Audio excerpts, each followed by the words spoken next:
আসসালামু আলাইকুম সবাইকে। আজকে আমরা আলোচনা করব অধ্যায় 2 এর হিসাব সমীকরণ নিয়ে। তোমরা অনেকেই জানো হিসাব সমীকরণের একটা সূত্র রয়েছে। সূত্রটি হচ্ছে a = l + oe। এটা হচ্ছে হিসাব সমীকরণের সূত্র।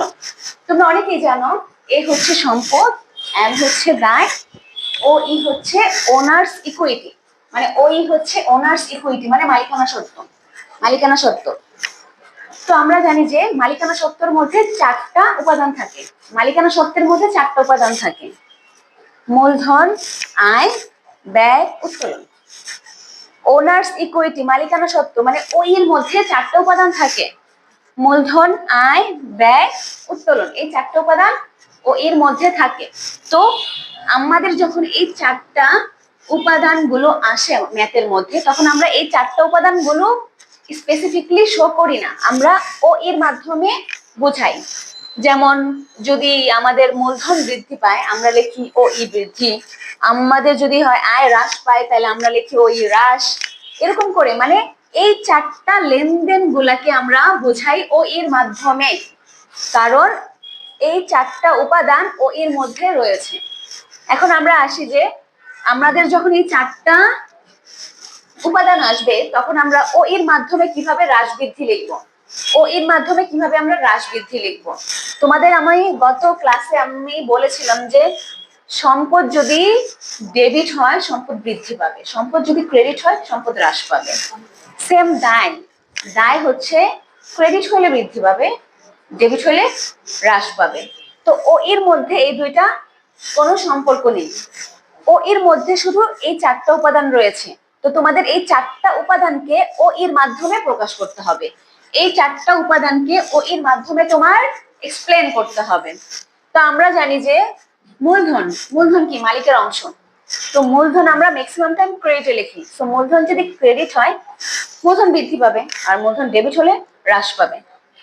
মূলধন বৃদ্ধি পাওয়া ও ই বৃদ্ধি পাওয়া সেম, মূলধন হ্রাস পাওয়া ও ই হ্রাস পাওয়া সেম। মূলধন বৃদ্ধি মানে ও ই বৃদ্ধি, মূলধন হ্রাস মানে ও ই হ্রাস। এরপরে আসি আয়ের মধ্যে। আয়ে কি বলেছে?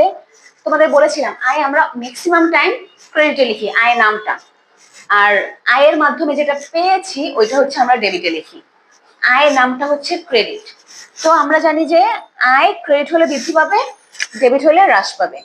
তো আয় বৃদ্ধি পাওয়া মানে ওই বৃদ্ধি পাওয়া, আয় হ্রাস পাওয়া মানে ওই হ্রাস পাওয়া। আয় বৃদ্ধি মানে ওই বৃদ্ধি, আয় হ্রাস মানে ওই হ্রাস।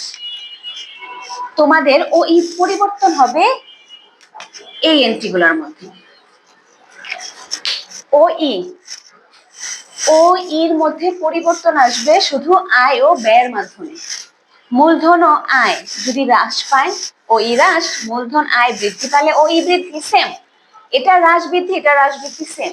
বাট যখন তোমার আয়, ব্যয় এবং উত্তোলন আসবে তখন মালিকানা সত্ত্বের মধ্যে একটু চেঞ্জ আসবে। যেমন চেঞ্জটা কি? তোমাদের বলা হয়েছে ব্যয় আমরা ম্যাক্সিমাম টাইম ডেবিটে লিখি। সো ব্যয় যদি ডেবিটে লেখো তাহলে ব্যয় বৃদ্ধি পাবে। ব্যয় বৃদ্ধি পেয়ে যাওয়া মানে মালিকানা সত্ত্ব ও ই হ্রাস পেয়ে যাওয়া। ব্যয় হ্রাস পেয়ে যাওয়া মানে ও ই বৃদ্ধি পেয়ে যাওয়া। মানে হচ্ছে তোমার ব্যয় যদি বৃদ্ধি পায় ও এটা হ্রাস পাবে, মানে এটা উল্টায়া যাবে। এখানে হ্রাস বৃদ্ধিতে ও ই হ্রাস বৃদ্ধিতে কোনো ধরনের চেঞ্জ আসবে না, বাট ব্যয় আর উত্তোলনের মধ্যে চেঞ্জ আসবে। যদি ব্যয় বৃদ্ধি পায় ও ই হ্রাস হয়ে যাবে, ব্যয় যদি হ্রাস হয় ও ই বৃদ্ধি পাবে। উত্তোলনেও সেম, উত্তোলন যদি বৃদ্ধি পায় ডেবিটে লিখবো, হ্রাস পায় ক্রেডিটে লিখবো। উত্তোলন বৃদ্ধি পাওয়া মানে ও ই হ্রাস পাওয়া, উত্তোলন হ্রাস পাওয়া মানে ও ই বৃদ্ধি পাওয়া। তোমরা ম্যাক্সিমাম জায়গায় এই জিনিসটা মানে ভুল করে থাকো যে ও ই হ্রাস বৃদ্ধিতে, তোমরা ম্যাক্সিমাম মানুষই কনফিউজ যে হ্রাস বৃদ্ধিতে উল্টাবো কোনটা। এই দুইটার মধ্যে যদি হ্রাস বৃদ্ধি বোঝায় তাইলে ও ই হ্রাস বৃদ্ধি সেম হবে। মূলধনের হ্রাস বৃদ্ধি যা আসবে ও ই হ্রাস বৃদ্ধি তাই আসবে, আয়ের হ্রাস বৃদ্ধি যা আসবে ও ই হ্রাস বৃদ্ধি তাই আসবে। বাট ব্যয় যদি বৃদ্ধি পায় ও ই হ্রাস পাবে, আর ব্যয় যদি হ্রাস পায় ওই বৃদ্ধি পাবে। উত্তোলন যদি বৃদ্ধি পায় ওই হ্রাস পাবে, উত্তোলন যদি হ্রাস পায় ও ই বৃদ্ধি পাবে। জাস্ট এই দুইটার মধ্যে চেঞ্জ। এখানে হ্রাস হইলে এটা কমে, এখানে বৃদ্ধি হইলে এটা হ্রাস হবে, এখানে হ্রাস হইলে এটা বৃদ্ধি হবে, এখানে বৃদ্ধি হইলে এটা হ্রাস হবে, এখানে হ্রাস হইলে এটা বৃদ্ধি পাবে। জাস্ট এতটুকুর মধ্যে চেঞ্জ হবে, আর এতটুকুর মধ্যে চেঞ্জ হবে না তোমাদের। আশা করি তোমরা আমার ক্লাসে সমাধান করার পর হিসাব সমীকরণের সূত্রটি বুঝতে পেরেছো। সবাইকে ধন্যবাদ।